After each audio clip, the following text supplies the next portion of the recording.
is A-Star Reads, and it's time for my Sunday Sum Up, my last Sunday Sum Up of 2021, which is pretty crazy. I know that it's the beginning of December, it's not the end of the year, but I'm going to be doing daily vlogging throughout the whole month of December for my 12 Days of Christmas Carol Advent Calendar Challenge. So, any updates that I'll have, what's going on in my life, what kind of books I'm reading well, and of course the 12 Advent Calendar books that I'm reading, I'll give you all those updates in my daily vlogs. And so they won't be coming out daily. When I get the specific books done for the Advent Calendar, those videos will come out. So stay tuned for that. If you haven't got a chance to check out my Advent Calendar Challenge and you're curious what the heck I'm talking about, I will link that up here in the description box down below. What's going on with this past week? So I have so much footage of my trip to Anchorage that this is going to be mostly vacation footage, and I hope you enjoy it. It was so beautiful, and maybe it'll get you in the spirit of the holidays because it was very snowy. I had such a great time. It was so relaxing considering I am coming up on the last few days of school. Like I have, today's Friday, then I've got Saturday, Sunday, Monday, Tuesday, and then everything will be done. So like within the next 5 days, I have a ton of schoolwork to do to get everything completed, but then I'm free and I'm so excited. As far as what I read this last week, I made progress on a lot of reading, but I really only finished one book, and I will talk to you about that book in a little bit. But before I get into that, I want to show you something that I'm really excited about. So, I am very rarely a cover buy person. Not very often that I go, oh, I really want this book because of the cover. That happened with Black Sun by Rebecca Roanhorse, and it might have happened with a couple others, but honestly, I can only at this moment think of Black Sun as being a cover that I was like, I want that book, just because of how much I love the cover. So this book that I purchased is, for the same reason, I have been loving this special edition cover of Dune by Frank Herbert, and it's got these beautiful sprayed edges, and I just think this is one of the most stunning covers I have seen. I love it so much. I do want to read Dune. It's been one of those books that I know that I will read at some point, but I haven't been really super gung-ho about it. This edition made me go, okay, maybe it is time to read Dune, or at least get a copy of it. So when I go to read it, I will have a beautiful copy to look at.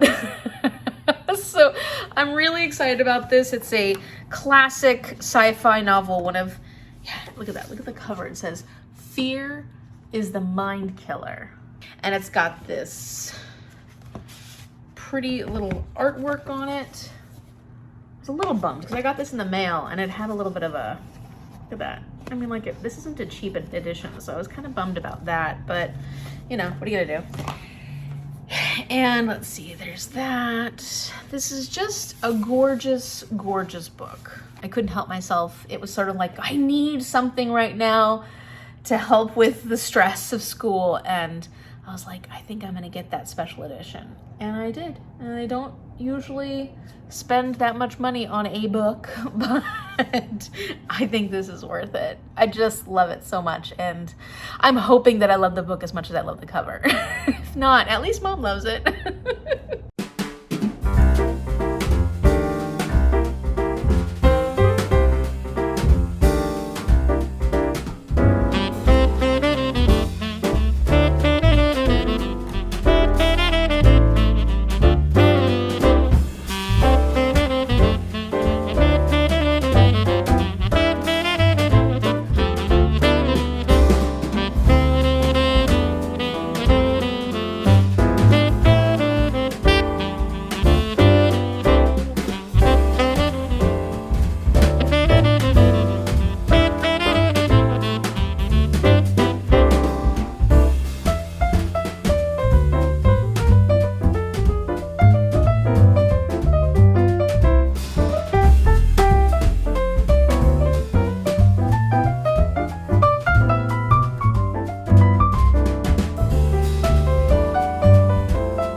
November 30th, and I have finished my 6th and final book of the month. I know it's final because I'm not going to be able to read anymore.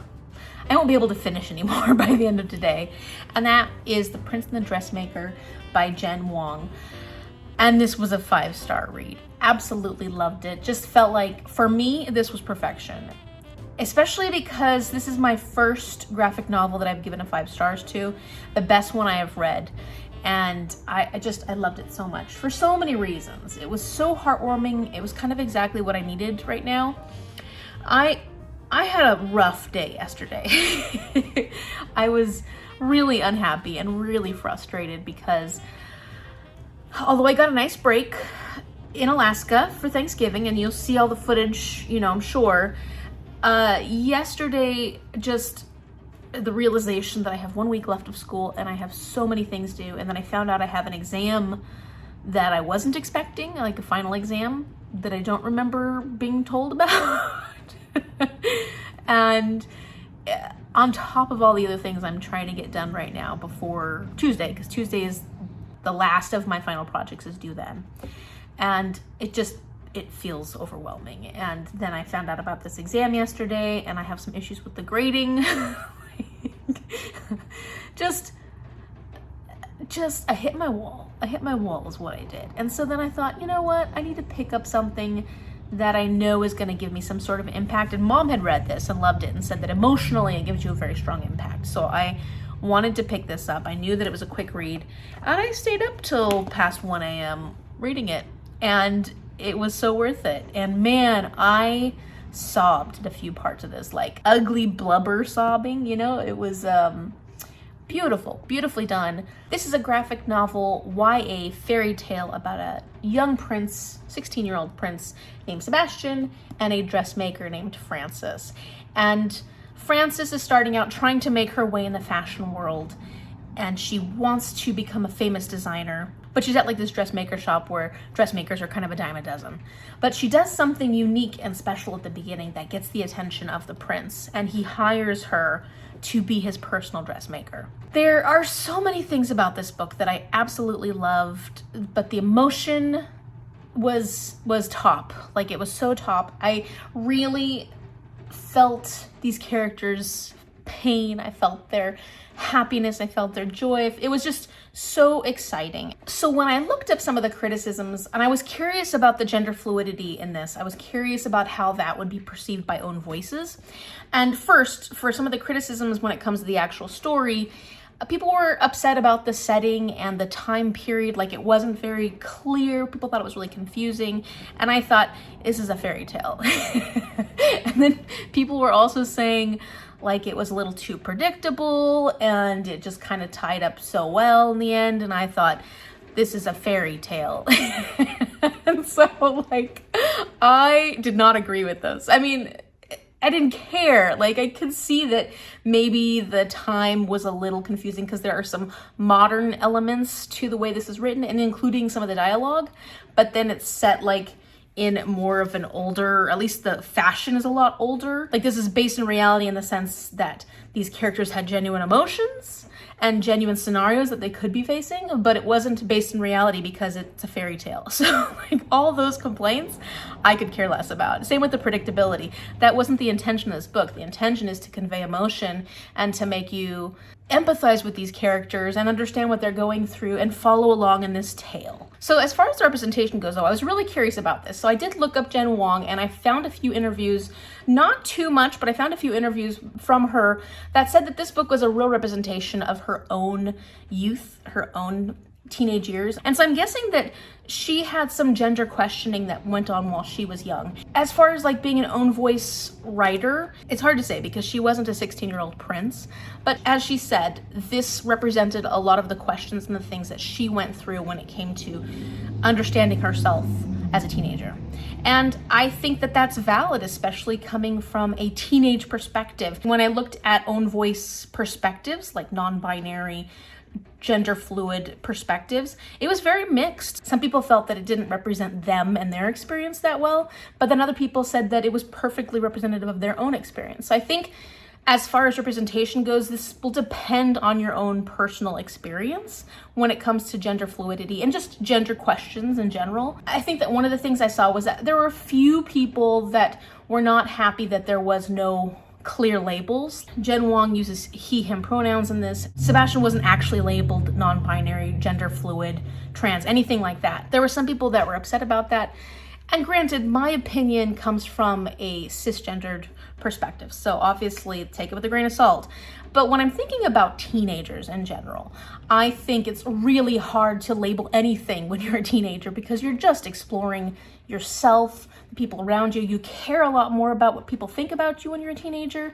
It's a hard period. And some people do it well. Some people do it really smoothly, but then other people struggle. And I feel like Sebastian struggled not because he didn't necessarily know who he was, but he was afraid to disappoint the people around him he loved and he cared about. And I thought that that was handled really well in this.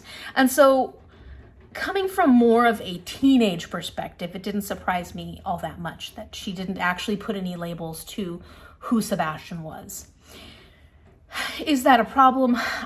I can't say for myself. I'm just thinking from more of a growth, developmental phase. Another aspect that people weren't as crazy about was the romance. They felt that like it was a little gratuitous, like it wasn't necessary to be there. And what I can say about this is I actually liked the romance for what it offers to teenagers. So, and bear with me, it's not a magnetic romance, it's not a lust-filled romance, it's sweet and very innocent. And what I liked about that is that these two characters built a strong relationship based on friendship before they ever got romantic.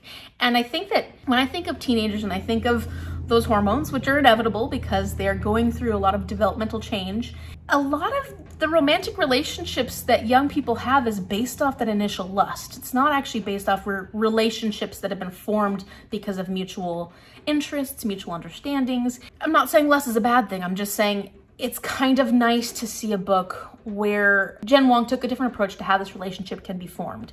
And is it an exciting relationship? No, but it's a nice way to prioritize the things that are important in a relationship. And so I really liked it for what it provides as like an example of something that is something to strive for. As far as like whether it was necessary, especially considering Sebastian's gender fluidity, I think that a lot of times gender and sexuality can be confused, especially with people who don't know as much about gender and sexuality. It's something I'm still learning so much about and need to learn so much more about.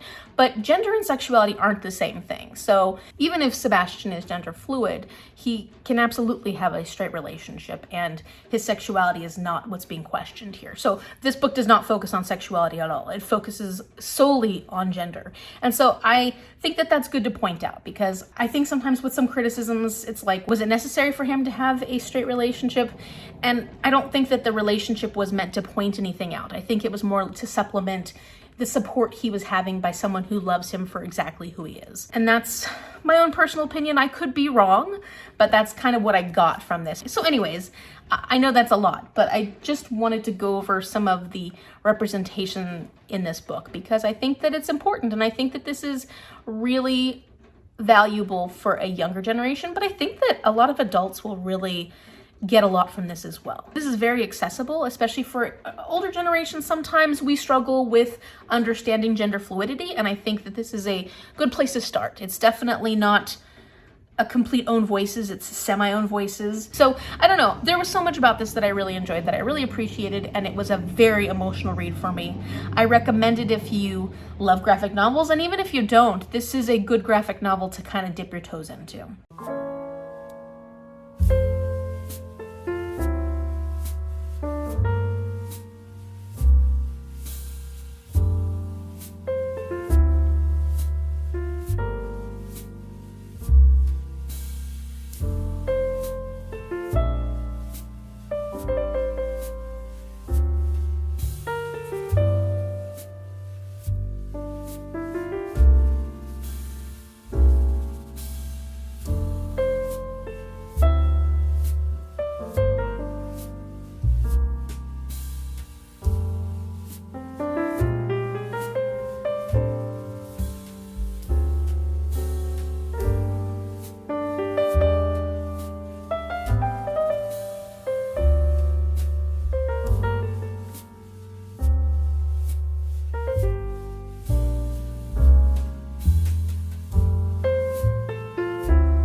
Oh, reset.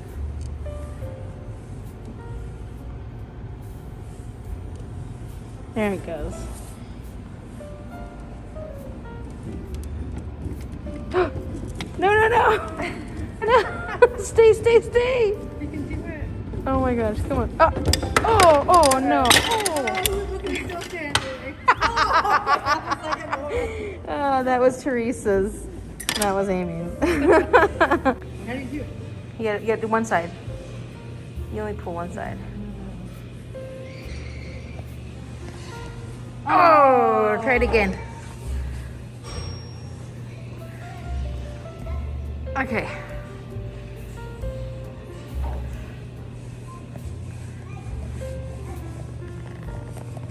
Oh.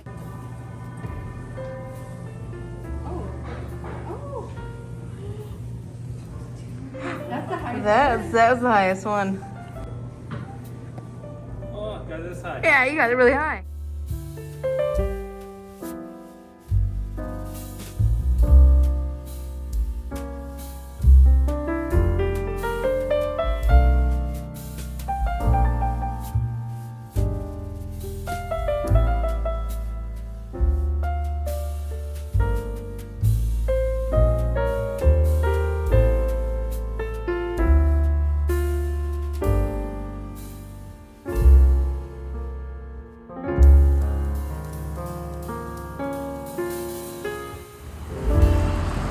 Hey, little guy.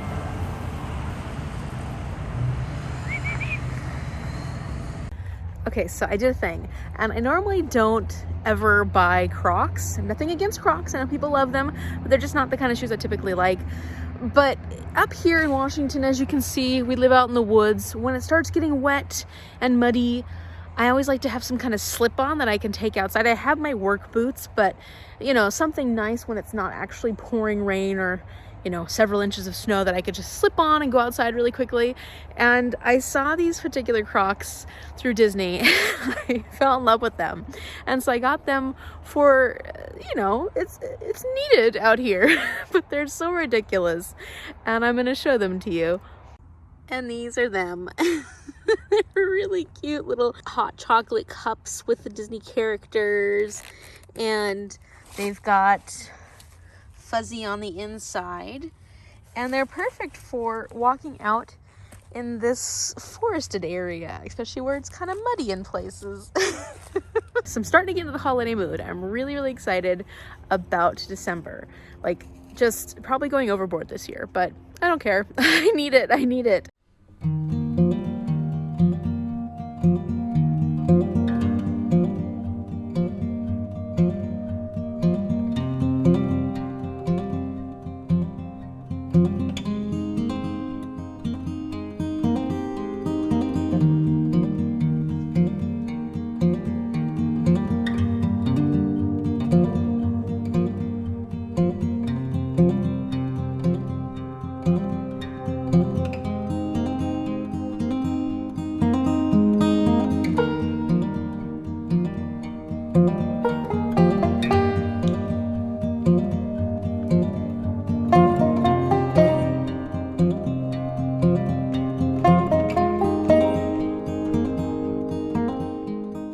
Alright, so let's talk about my current reading.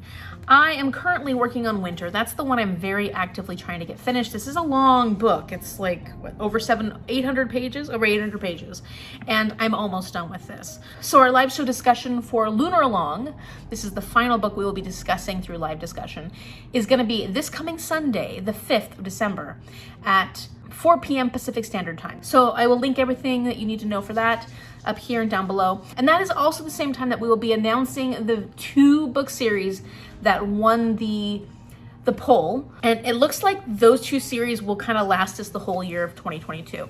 So keep an eye on that. I will probably do an announcement on this channel at some point too, because that video is going to be on Danielle's channel. So in December, or maybe even in January, I'll do an announcement about the book series that Bookstar Read-Alongs is going to be starting in February. So we won't start those books until February. Okay. Also, I have been listening to Emma by Jane Austen. I haven't gotten any further because I actually really did not like the narrator that I was listening to at first. So I switched over to a different narrator and I'm enjoying her narration a lot better. It's still, I'm still not sure if I'm not enjoying Emma as much as I've enjoyed the other Jane Austen books, or if I'm just not really feeling like that type of book at the moment, or like, did I burn myself out on Jane Austen? I don't know, because I did read a lot of Jane Austen this year, but I kind of am wondering if it's just not as much of a favorite as the other Jane Austens I've been reading. So at the moment, I'm like 27% of the way through that, and I am continuing to listen to it, and hopefully over December I'll be able to listen to it more, you know, because I won't be in school and I won't be stressing so much about all the things I've been stressing about. And then one of the things I didn't mention in my TBR video, or anywhere else I don't think, is that there are a few graphic novels / mangas that I want to get to in December. These are not priorities in any way, shape, or form, but they came through to my library and I would like to read them. So if I get time, I'm gonna try and make these happen. And the first one is Tokyo Ghoul. This is volume 2. I read the first one, I enjoyed it. I was looking forward to continuing on the series. It was my first manga that I ever read. And you know, maybe not as crazy about it as I was Fruits Basket, but I am looking forward to continuing on. These ones are so popular at my library. They took a long time to get the second one. And since it's a shorter one, it shouldn't take too long, but that's one of the ones I'd like to try and get to this month. Another one, of course, is the second special edition volume of Fruits Basket. I was told that these collector's editions are actually multiple volumes in one. That's why they're so large. So I don't know, like, not like an omnibus, maybe like an omnibus, but definitely larger than I think the original volumes were. So I'm excited about this one because I really enjoyed the first one a lot. Took me a while to get into them, but the characters are fantastic. So I'm looking forward to kind of meeting more and seeing where the story goes. And then finally, another graphic novel that came into the library and I'm really, really excited about. This is Wires and Nerve by Marissa Meyer. This is a story about Aiko, and then of course I think we'll have all the other characters in here as well, but this is like after winter, I'm pretty sure, and continues on their story. And there's 2 volumes. This is the first one, and then there's another one which I still have on hold at the library because another series that's really popular. So I'm super excited about this. Mom's already read it and she said she really loved it. It was nice to continue on with our characters. And of course, I love Aiko. Aiko is such a great character, so I can't wait to follow her perspective a little bit more. So yeah, that's it. And the art on this one is by Doug Holgate. So let's see how it looks. Oh, it's all in like this blue and black. I'm looking forward to that, and I'm hoping I'll be able to get to that here in December as well. But, you know, I got so many books this month, and I just don't know. Still working on that secret TBR book, too, which I have barely made any progress in. So I'm like, what can I actually get done? But maybe once school is over, I'll be able to focus a little more on my reading and all the Christmas stuff I want to do. Anyways, so if you like this video, give it a thumbs up and subscribe so you can see what kind of book progress I make in December. It's going to be a month. It's gonna be a month. So thank you so much for watching, and I will see you later. Bye.